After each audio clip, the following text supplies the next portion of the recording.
England is often pictured as a land of rolling green hills and quaint villages, but there's another side, and one rarely seen on postcards.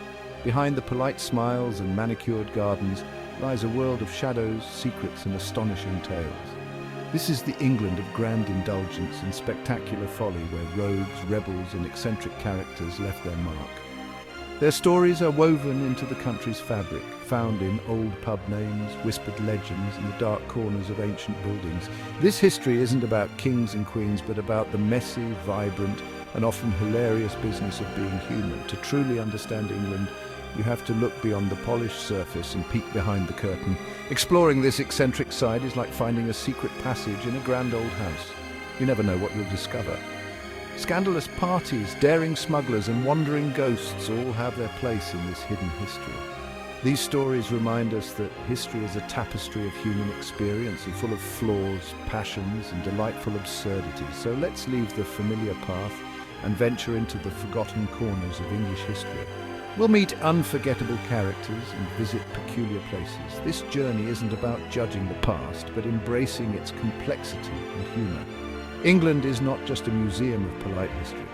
It's a stage for life's most dramatic and entertaining stories. Prepare to be surprised, prepare to be amused, and perhaps prepare to see this green and pleasant land in a whole new light. Let's begin. Picture 18th century London, a city gripped by gin. This wasn't the refined spirit we know today, but cheap, potent, and dangerously adulterated. Nicknamed Mother's Ruin, gin was so affordable that for a few pennies anyone could escape their troubles. Gin shops popped up everywhere, sometimes one in every 4 houses in poor districts. Some were just rooms in private homes marked by a sign like the famous cat, where you'd put money in its mouth and gin poured from its paw. Gin was cheaper than beer and provided a quick escape from grim reality. The result, streets filled with public intoxication and despair. William Hogarth's print, Gin Lane, captured the chaos. Mothers neglecting children, people starving, society unraveling. In contrast, Beer Street showed a happy, healthy community. Gin was the villain, ale the hero. The panic was so great that the government passed gin acts to control the crisis, but early attempts sparked riots.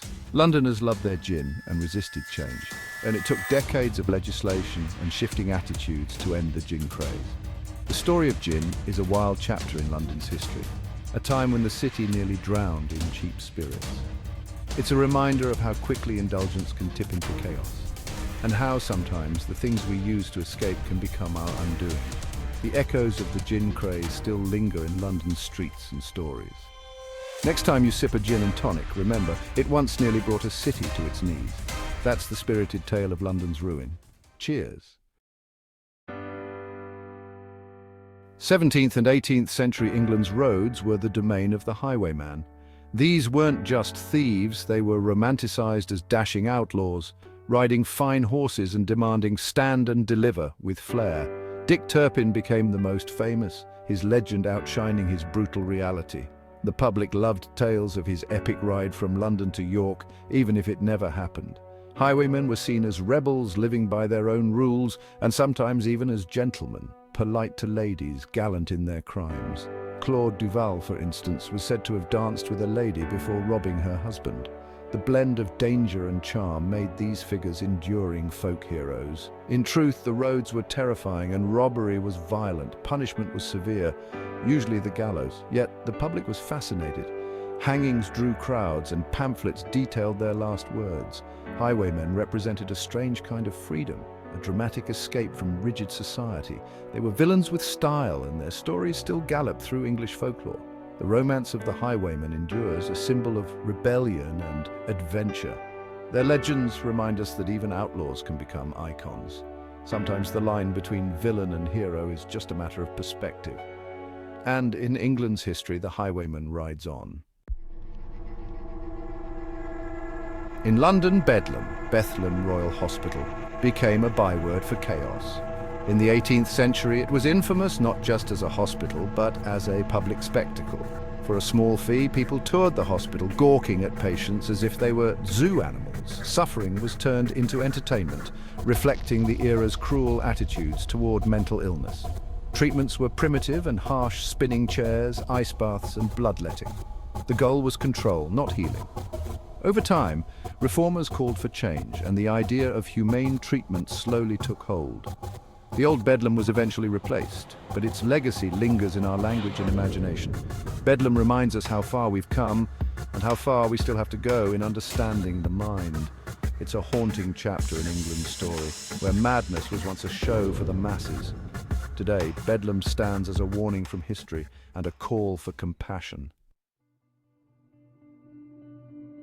In the mid-18th century, England's elite sought excitement in secret societies, the notorious Hellfire Clubs. Founded by Sir Francis Dashwood, these clubs met in abbeys and caves, embracing the motto, "Do what thou wilt." Members, aristocrats, politicians, artists mocked religion and morality with wild banquets and parodies of sacred rituals. Rumours swirled about their debauchery, adding to the allure. Their headquarters at Medmenham Abbey and the chalk caves of West Wickham became legendary playgrounds. The Hellfire Clubs embodied the era's contradictions. Reason by day, indulgence by night, these powerful men created a secret world where the only rule was that there were no rules. The clubs remain a fascinating glimpse into the rebellious psyche of the Georgian elite. Sometimes the most privileged are the most eager to break the rules.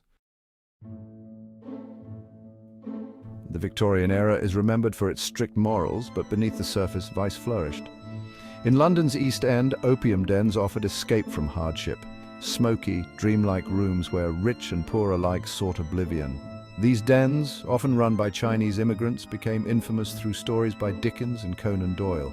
Opium was just one vice. Secret gambling halls, rat pits, and illegal boxing matches thrived in the city's shadows. The upper classes condemned such behavior publicly, but many indulged in private. Victorian society was a world of dualities, public restraint, private excess. The fog of London symbolized this hidden world where temptation and respectability coexisted. Exploring this underbelly reveals the complexity and hypocrisy of the era. The Victorians were not just stern figures in black, they were as human and conflicted as we are. Their secrets still linger in the city's alleys and stories. Sometimes the real history is found in the shadows.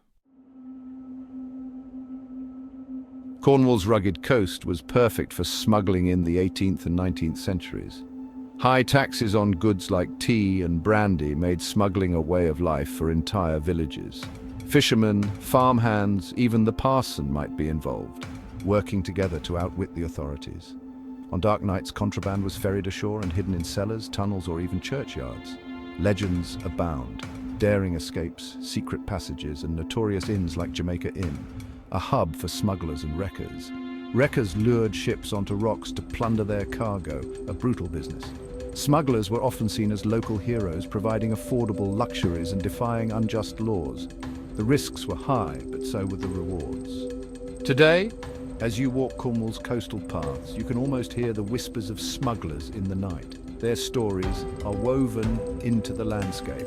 Smuggling was more than crime. It was survival, rebellion, and adventure. The coast still keeps its secrets, and the legends live on.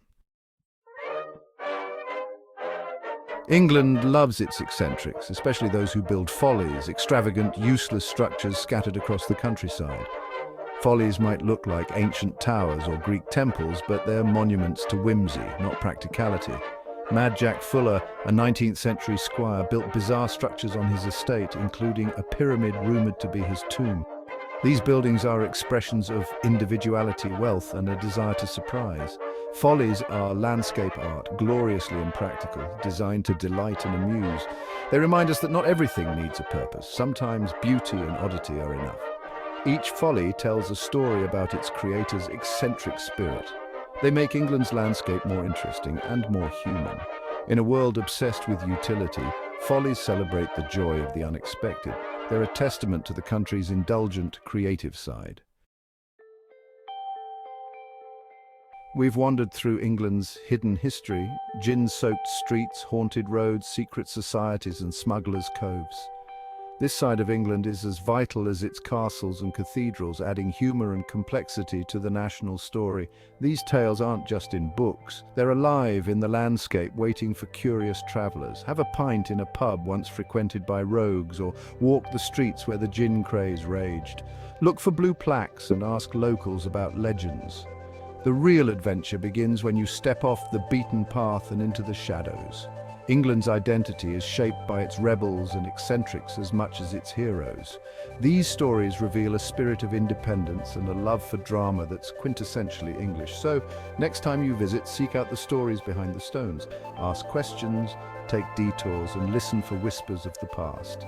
The postcard version is lovely, but the shadows hold the real adventure. The stories are there waiting for you. Happy travels!